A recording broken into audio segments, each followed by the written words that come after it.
inventarioan hau berez, jatorrian espainolez egin zen 1985ean,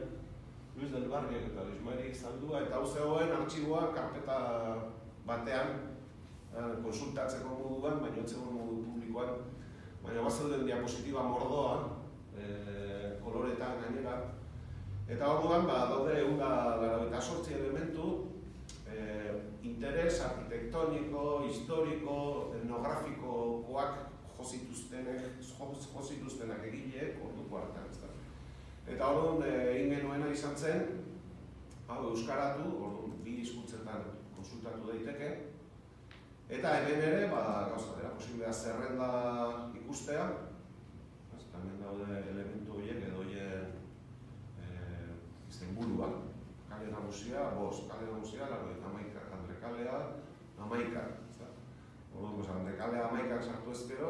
agertzen da, deskripzioa, nun dauden aipatuak, agiri historikoetan, eta hemen ez dakizenak, hemen mapan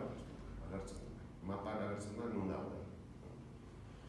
Orduan, hori da, laugarrena inventarioa da, aipatu nahi dituen argitalpenak 4 webgune berezitu horiek, eta asmoa da bai argitalpenetan, eta bai webgune berezituetan aurrera begira, hori osatzen joatea. Eta gero badira beste zenbait elementu, batez ere natura eta turismo ondarean eta ondare historikoa, eduki hau aurrez bazegoen hernaniturismoa.com webgunean, baina guk egin dugu hendik honea ekarri, eta